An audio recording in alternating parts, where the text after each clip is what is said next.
Disclaimer. This is a work of fiction. Names, characters, places, and incidents are either products of the author's imagination or used fictitiously. Any resemblance to actual persons living or dead, or actual events, is purely coincidental. Hi, I'm Hadley. Last Thanksgiving, my family left me sitting at a table set for 6 completely alone. No calls, no apologies, just a text from my mother. We already ate. You'll manage. I thought the cold dinner was the worst part. I was wrong. Because that night my grandmother walked in, handed me a small envelope, and inside proof that my family hadn't just left me out of a meal. They'd stolen years of my life, and I never saw it coming. What would you have done sitting in my place? Let me know.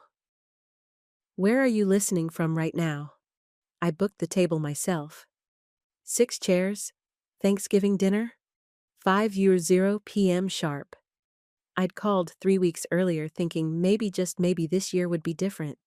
It wasn't. I sat there in the restaurant's warm glow snow swirling behind the window next to me. Outside, Omaha looked like a Christmas card, the kind you'd think families cherished. Not mine. 5 empty chairs surrounded me, my napkins still folded. The food I'd ordered for everyone sat untouched. I kept glancing at the door like some pitiful dog hoping someone might show. They didn't. At 5:18 p.m., my phone buzzed. I knew the tone before I even looked. My mother, Delora. Her message wasn't cruel, not in words at least. Just short, brutal in its indifference. We already ate. You'll manage. No apology, no explanation, just that. I reread it 5 times. Maybe I'd missed something, a joke, a hint of concern. But no, just silence after those 4 words. I stared at the turkey I'd ordered for my father, the salad for my sister. I'd remembered everyone's favorites. I could practically hear their laughter from wherever they were eating together without me. I should have left. Should have walked out with whatever pride I had left. But instead, I sat there. The other families around me were clinking glasses, passing dishes, telling stories. And me, I cut into my cold turkey breast. One bite, I couldn't swallow. I thought of last Thanksgiving and the one before that, and then the memories came creeping back like they always did. They used to call me the extra. At first I thought it was a joke. My dad said it when I was 5, introducing me to a neighbor. Here's our firstborn Rosalie and our boy Marcus. Oh, and this one's the extra. I laughed with them. I thought that was love. School concerts, I stood at the end of every row. Mom said it made pictures easier. In family photos, there was always some reason I wasn't centered or included. Meals were simple. My siblings ate first. Big kids first, they said when I was small. When I got older, it was, let your brother have more. You don't need that much. And when I moved out, nobody asked why. I did everything right. I got a job, paid my way through community college. I never missed a birthday. Every Thanksgiving, every Christmas, I invited them back into my life, but they never invited me into theirs. My phone vibrated again. Same sender, just a heart emoji, not even a word. I wanted to throw the phone. Instead, I wiped my eyes quickly, hoping the waitress wouldn't see. She did. Should I wrap anything up? She asked gently. No, I whispered. I'm still waiting. Liar. I wasn't waiting for them. Not anymore. I was waiting for the strength to stand up to leave that table and never book another. My fork scraped the plate. My knife slipped. My hands shook. It wasn't the cold. At 6:00 p.m., I asked for the check. She brought it over in silence, setting it beside the untouched dishes.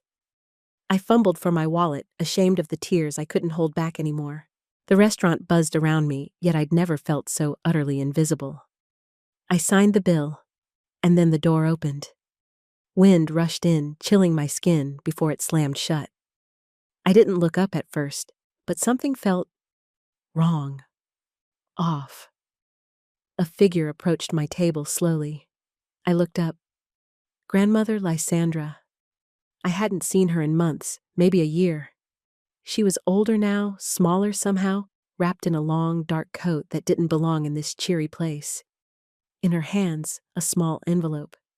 She said nothing, just walked straight toward me. No smile, no anger, just unreadable. I couldn't speak. My throat closed. She stopped at the edge of the table and looked down at me.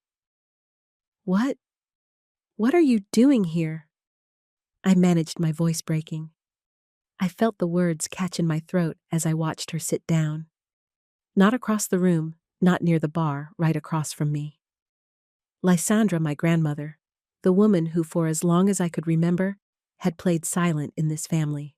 The one who always looked down when my mother snapped. The one who watched me fade from family photos without saying a word.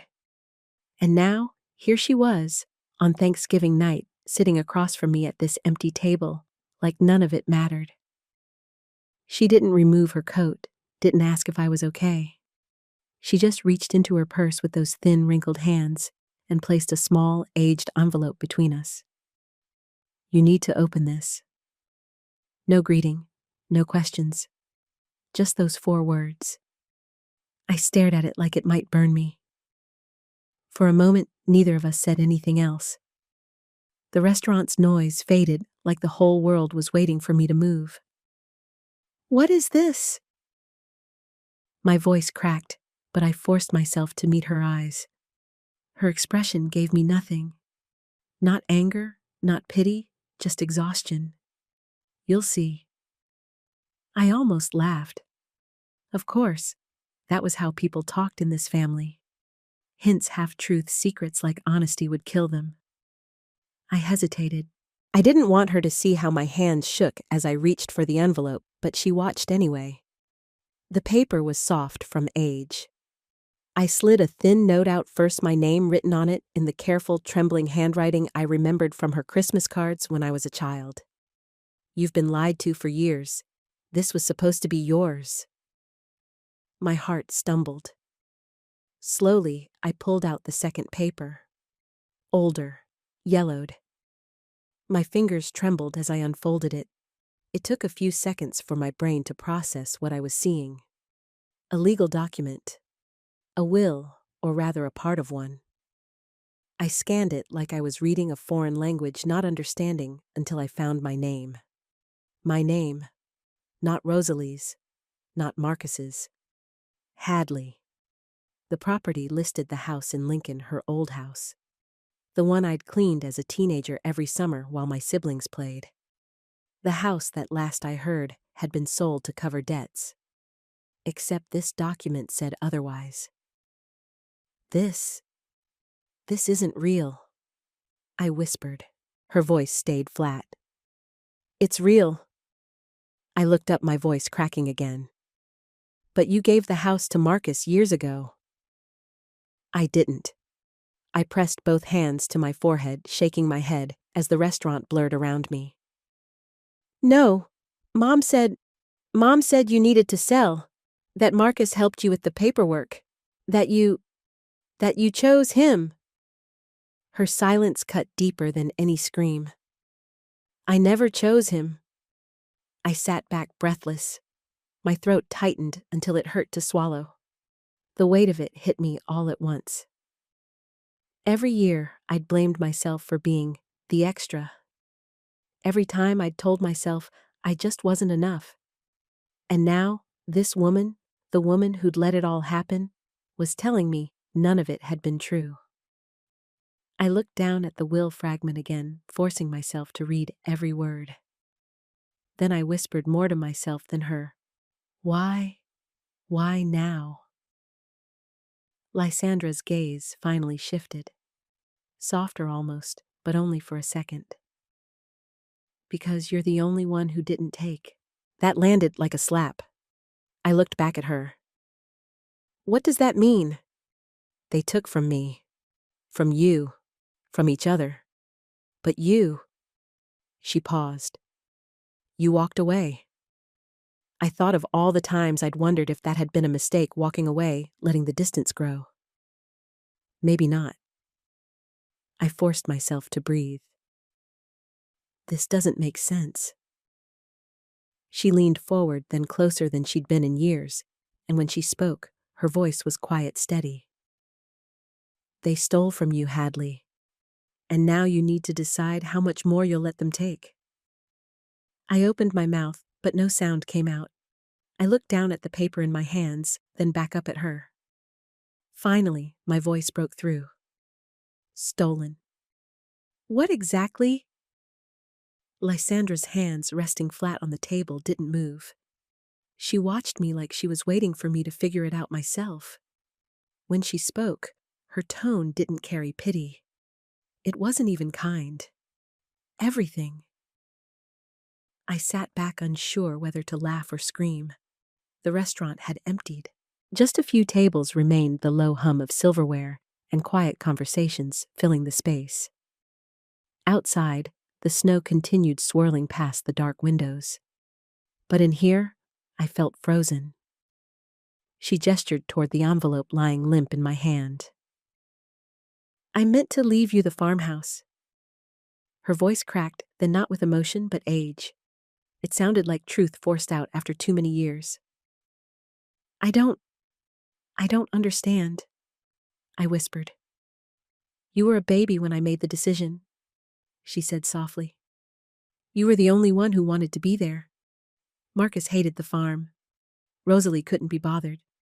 But you used to follow me into the barn just to carry feed buckets. A memory flickered. Muddy boots too big for my feet. The smell of hay. I swallowed hard. I wanted you to have it. I changed the will when you were 2 years old. I shook my head. Then what happened? Her eyes dropped. I got sick, hospitalized. A stroke, not a bad one, but bad enough. I was unconscious for 2 days. When I woke up, everything was different. I clutched the envelope tighter. Different how Delora and your father had control of my accounts. They said I'd agreed that I'd signed, but I hadn't. My stomach twisted. They moved the property into Marcus's name. Told me I'd asked them to. Her voice hardened. I believed them. For a while. I was weak, confused. I thought about my mother's voice growing up. Don't ask Grandma for anything. She's confused. Let Marcus handle it. I thought about Marcus's smirk when he told me the farmhouse had been taken care of. And you let them. I whispered. I was scared. Ashamed. I convinced myself it didn't matter, that you'd never need it. I stared at her, numb. But it mattered to me. Her expression didn't change. I pressed my voice, shaking now. What about my 13th birthday? You never came. I waited all day.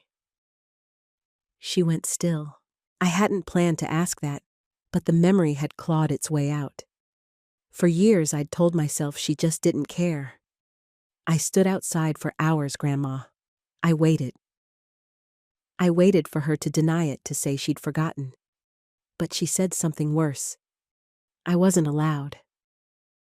Her words hung there, and it felt like the floor beneath me cracked. What?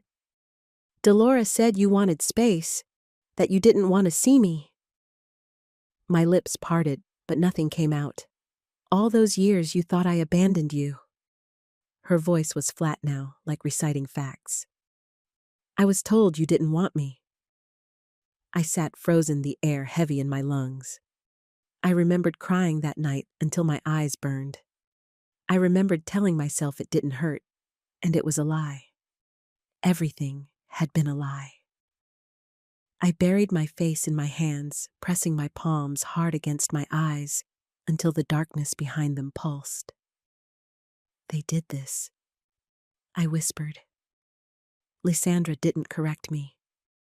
The moments tumbled over each other now. School plays with empty front rows, birthdays skipped, phone calls unanswered.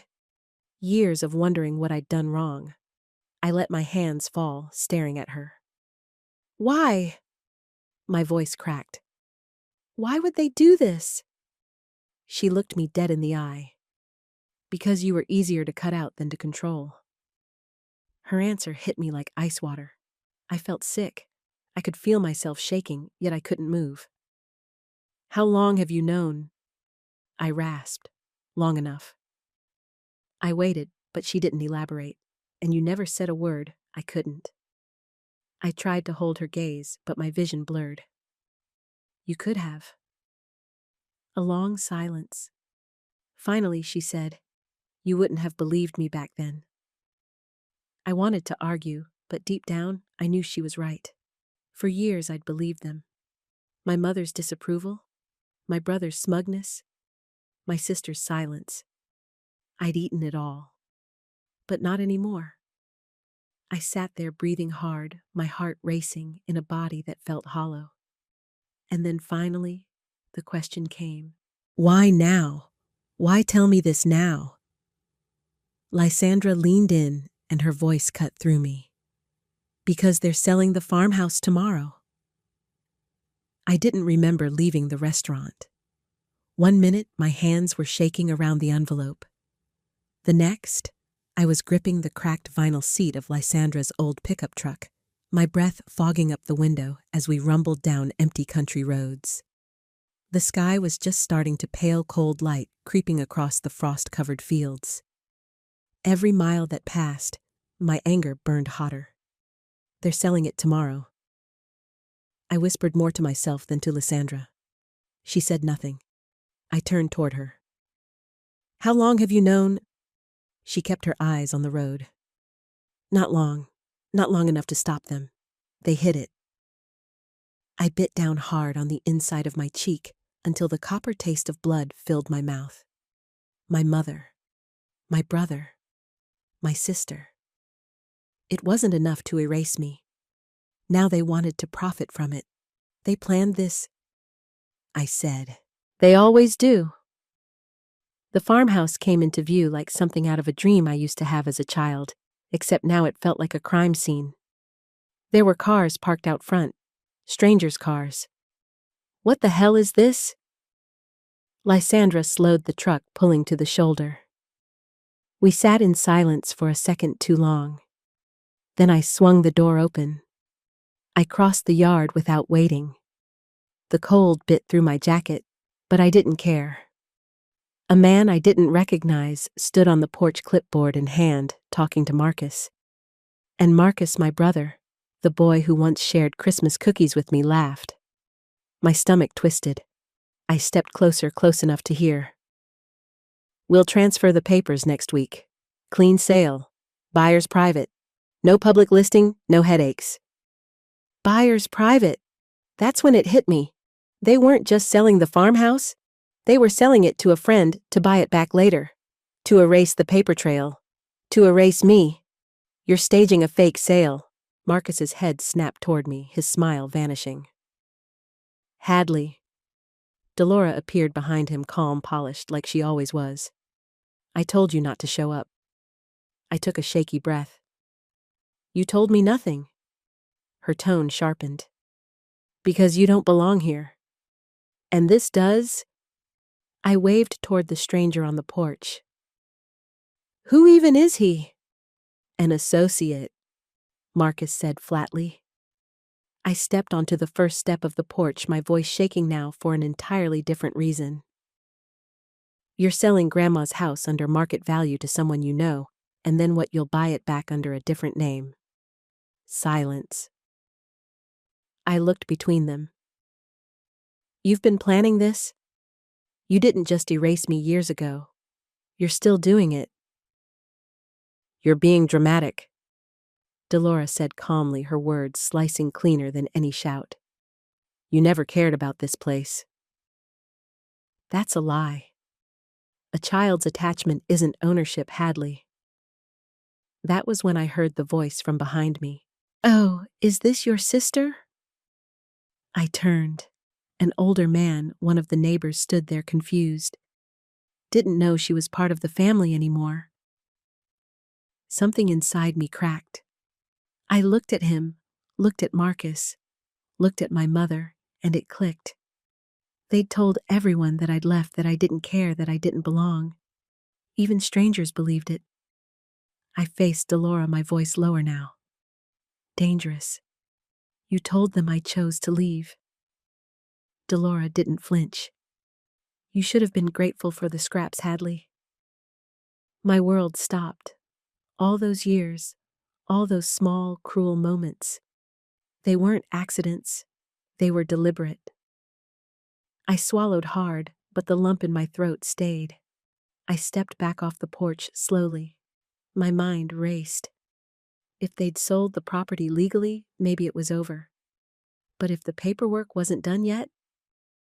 I looked at Lysandra, standing quietly behind me, her face unreadable. If we still have the deed.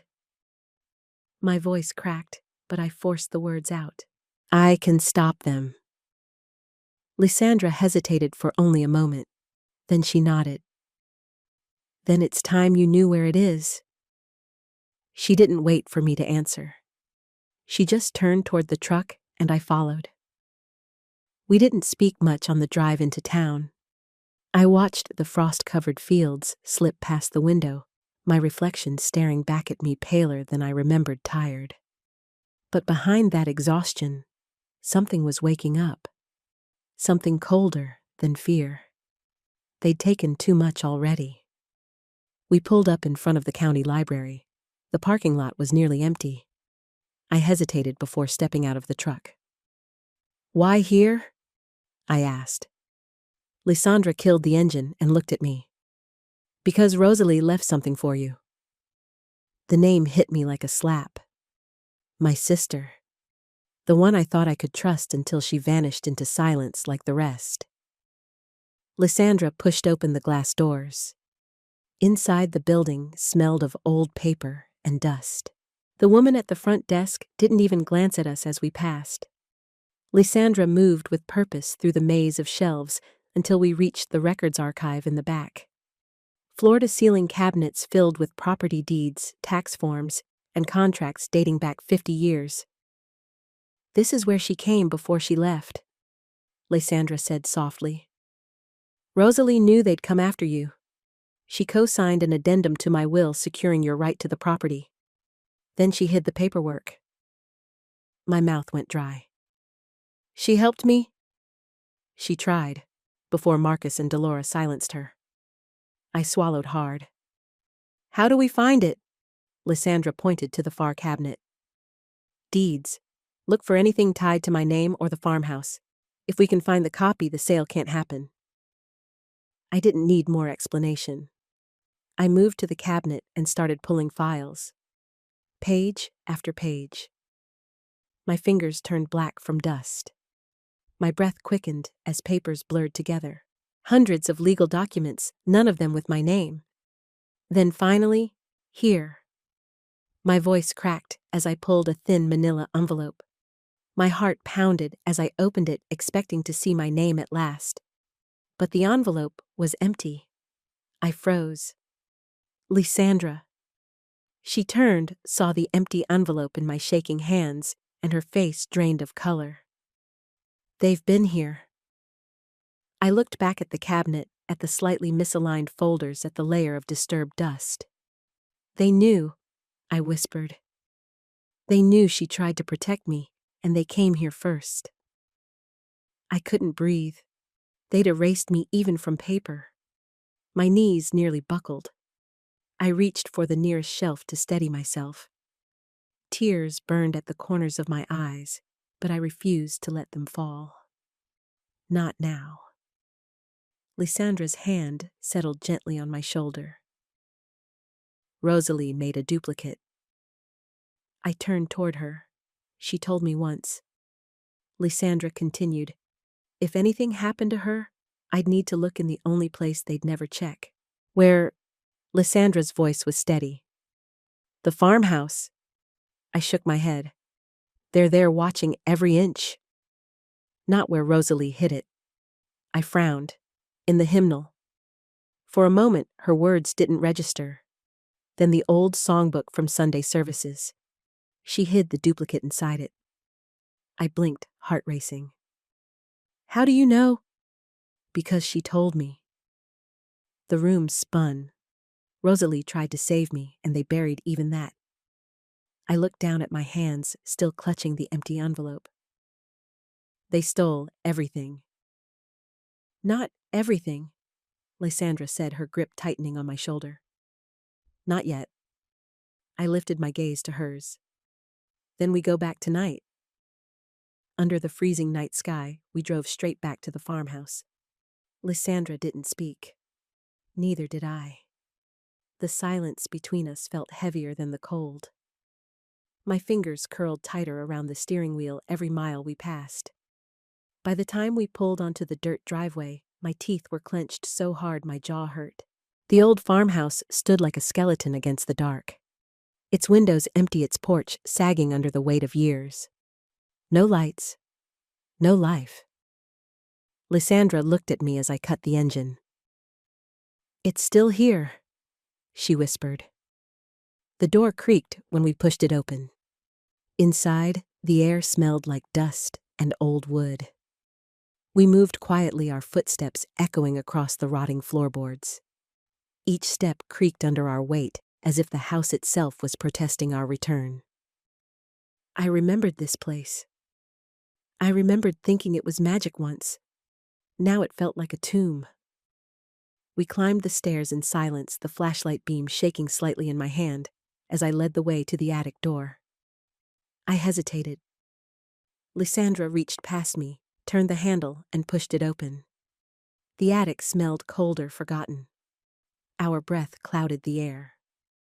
I moved toward the far corner, where the old cedar chest sat under a heavy layer of dust. It looked exactly the same as when I was a child, sitting on the attic floor reading picture books, while Grandma hummed hymns. Lysandra's voice broke the silence. Under the lid left corner. I dropped to my knees, wiped the dust from the chest with the sleeve of my coat, and pried it open. Inside, blankets, papers, moth-eaten albums, and then the hymnal. The worn black cover had cracked along the spine.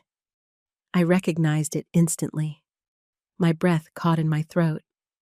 I lifted it carefully, like holding something alive. Fingers trembling, I opened to the middle.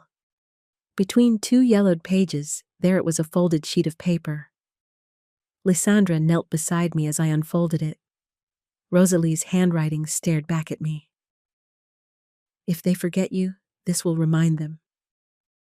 I couldn't stop the tears. They fell silently, burning down my cheeks as I stared at my sister's words. And behind the note, the deed addendum. My name. My name. I had not imagined it. I had not dreamed my worth. Rosalie had fought for me. Even when I thought she'd left like the others, she hadn't left. She'd protected me. I swallowed hard, forcing myself to breathe, to focus. Then footsteps outside shattered everything. I snapped the hymnal shut and shoved the papers inside my coat pocket. Lysandra stood slowly listening. A knock came from downstairs. We exchanged a glance. I moved toward the attic door, cautiously descending each creaking step with care. As I neared the front door, I saw it, a paper nailed to the frame. My heart sank. I pulled it free with shaking fingers. An official county eviction notice. Marcus. 48 hours. I turned the paper over, half expecting it to burst into flames in my hand. A forged foreclosure. Lysandra appeared beside me, reading silently. He's accelerating it. I looked up at her, my voice cracking. They're forcing me out. She nodded once, no surprise in her expression. I pressed the folded document tighter against my chest. Why? Her answer was simple. Because you're still standing. The weight of that truth crushed me more than the eviction notice.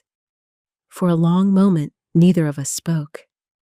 Wind howled through the broken windows, as if the house itself mourned. I walked back into the parlor and sat heavily on the floor. The hymnal rested in my lap. I opened it again, fingers tracing Rosalie's handwriting one last time. "If they forget you, this will remind them?" I whispered back, barely audible. "I won't let her down." I wiped my face. The tears had stopped. I sat there staring at the cold fireplace as resolve crystallized inside me. No more. Lysandra stood behind me silently waiting. When I spoke, my voice was steady. "I'm done begging."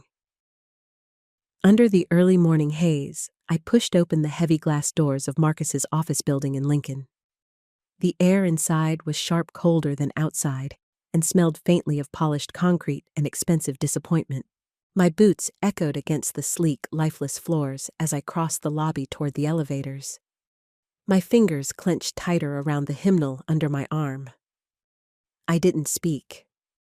Not to the receptionist, who glanced up, her polite smile faltering when she registered who I was.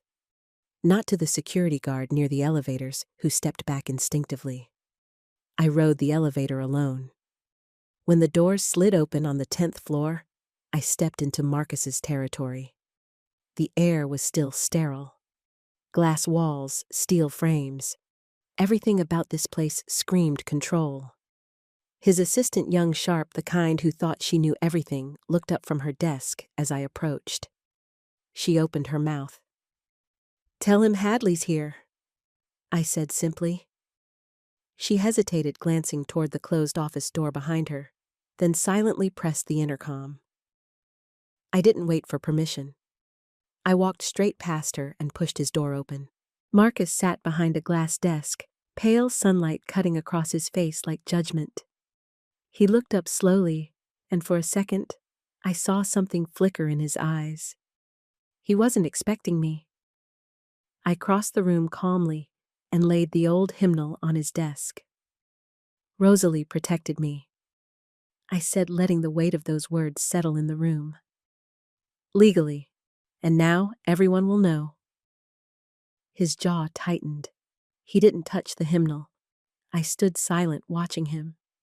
His office was immaculate, not a single paper out of place. He liked control, but now he was cornered. The silence stretched between us until it cracked. "Do you even know what you're holding?" he asked, voice low. I met his gaze. "Evidence." He stood abruptly, his chair scraping back. The assistant peeked in from behind me, but he shot her a glance that sent her scurrying. "You think dragging old paper into my office changes anything?" "I think it's the first thing that's real." His lips curled into something that wasn't quite a smile. "This isn't a courtroom, Hadley." I didn't move. "Then I guess you'll need to explain it elsewhere." I turned and walked out before he could respond. By the time I reached the sidewalk, the sunlight had sharpened, casting long shadows across the street. I stood outside the building, the cold air biting through my coat, watching as people rushed past. Somewhere behind me, Marcus was calling someone. I could feel it. I didn't check my phone.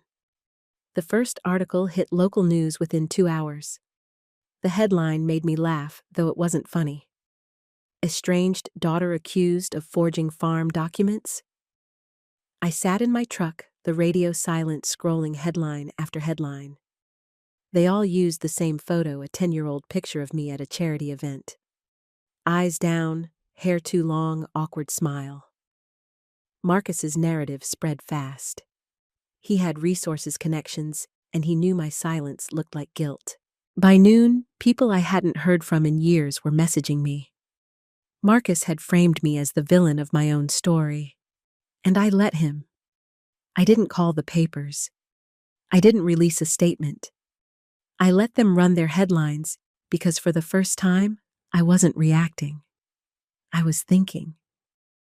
I sat outside the courthouse steps that afternoon, watching reporters scramble after Marcus's lawyer as she handed out printed statements about family disputes and deep regret. Every soundbite crafted to make me look unstable, dangerous, bitter. I said nothing. I sat there quietly, holding the hymnal in my lap, and watched. Because if Marcus thought shame would break me, he didn't know me anymore. He never did. Behind that silence, behind those headlines, behind every lie printed with my name, I was calculating. That night, I drove home. I parked behind Lysandra's truck. She didn't ask questions when I walked past her into Rosalie's old study. I flipped on the lamp, pulled open the filing cabinet, and started searching. Marcus thought I'd break. Instead, I started digging. I stood in the silence of Rosalie's old office, the air heavy with dust and memory. The lamp beside me flickered low, casting long, trembling shadows across the filing cabinets that lined the walls. Papers littered the desk, their corners curling with age. It felt like stepping inside her mind, like the pieces of her life had been left untouched, waiting for someone to remember. I remembered. I pulled open the next drawer, slow and deliberate now. Each cabinet creaked like a reluctant confession. My fingers ran over the brittle folders inside. Nothing labeled, nothing organized. Rosalie had hidden something here. Lysandra was sure of it, and after everything I'd unearthed so far, I believed her. My hands trembled as I flipped through faded forms, utility bills from decades past, receipts from feed stores long closed. I whispered her name under my breath like that would help. Rosalie, what did you leave me? And then beneath a stack of water-stained letters I saw it. A thin, cream-colored envelope. Sealed, but aged enough that the corners peeled slightly. No label, just her handwriting across the front. For Hadley. I stopped breathing. My knees weakened, and for a moment I thought I might sit right there on the floor. But I forced myself up, carrying the envelope to the desk, sliding the lamp closer. I peeled it open carefully. Inside wasn't what I expected. Not just a letter, a contract, an official document. My name was typed cleanly at the top beside the title, Addendum to Executive Declaration. Her signature, Rosalie's. Beneath that, a notarization. The words blurred as I blinked back tears. She'd named me, not Marcus. Me. In clear, deliberate language, this document revoked all prior amendments and named me Hadley Marin as sole executor of Rosalie's estate. Not co-owner, not backup, sole, final. And it hadn't been filed. I sat there staring at it, my heart thudding so hard, I felt it in my throat. She knew. Rosalie had known what they were doing to me. She'd seen it all, the erasure, the betrayal, the lies, and she'd protected me the only way she could. Silently. I heard the door creak behind me. I didn't have to turn. Lysandra stepped in quietly. For a while, neither of us said anything. Then I whispered, "She left me this." Lysandra came closer, placing a hand lightly on my shoulder. "She wanted you to have what was yours." I shook my head, blinking hard. "She wanted me to know she remembered." That broke me. For a long time I cried in silence, the papers trembling in my lap, the weight of years pressing down all at once. And then something shifted. Lysandra, soft but steady, said, "You know what to do." I looked up, wiped my face with the back of my hand, and nodded. By noon, every local media outlet had my email. I didn't hire a lawyer. I didn't call Marcus. I didn't explain. I scanned the documents and posted them online. Not with anger, not with accusations, just a single sentence above the photo of Rosalie's addendum. This is what she left me. This is who she protected. I sat there after pressing publish, staring at the screen, feeling both lighter and heavier than I had in years. It didn't take long. By evening, the backlash against Marcus started. Not just in the media, in the town. Calls for investigations. Old clients questioning contracts. Neighbors whispering in grocery stores. And Lysandra, she told me she overheard someone at church call him a thief. I didn't celebrate. I felt quiet. Because even when the phone buzzed, when the headlines flipped from "Estranged Daughter" to "Marcus Maron under investigation," all I could think about was Rosalie sitting in this same room alone, hiding the only proof she could leave behind. She must have known what would happen to me, but she hoped I'd survive long enough to find her. I stood late that night, stretching sore muscles, brushing dust from my jeans. I looked around the office at the boxes and scattered records. It felt like a war zone, and yet somehow a sanctuary. Lysandra walked back in as the printer beside me hummed softly, spitting out the copies I'd need. "Town's talking already," she said. I nodded. "I know." We didn't say anything else because we both understood. This wasn't about winning anymore. This was about truth. About standing up after they'd spent years making sure I stayed small. I collected the papers, carefully stacked them neatly. By morning, Marcus's office was shuttered, his name stripped from the county clerk's registry. But that wasn't the end, because I wasn't fighting for land anymore. I was fighting for myself. That thought stayed with me the morning I woke up in my new apartment. The first thing I heard was silence. No wind rattling old window frames. No creaking floorboards under someone else's memories. Just the hum of the heater kicking on as snow fell softly outside. Lincoln's skyline stretched beyond my window glass and steel catching the morning light. I pulled the blanket tighter around me and sat there for a while, knees tucked to my chest, watching snowflakes gather against the pane. This wasn't home yet, but it was mine. The apartment was small, a one-bedroom with a cramped kitchen, no dining table yet, just boxes stacked along one wall and a mattress on the floor. The only real furniture was the chair I'd bought yesterday. Oak. Simple. And beside it, another identical. I'd stood in the store longer than I should have, wondering if I even needed two. But something in me said I did. 2 chairs? Not 6. Not empty. Just enough. The knock came mid-morning. I almost ignored it, assuming it was another neighbor introducing themselves. But when I opened the door, Lysandra stood there holding a brown paper bag and 2 steaming coffee cups. She didn't say anything, just pushed past me gently and set the food down on the counter. "I figured you hadn't eaten." I hadn't. We sat on the floor together, legs crossed like children unpacking greasy breakfast sandwiches and hot coffee. Neither of us talked. The silence wasn't heavy anymore. It felt like breathing. At some point between bites, I caught her glancing toward the 2 empty chairs. "I thought you hated shopping," I murmured. She shrugged. "For myself." Her hand rested briefly over mine, just for a moment before pulling away.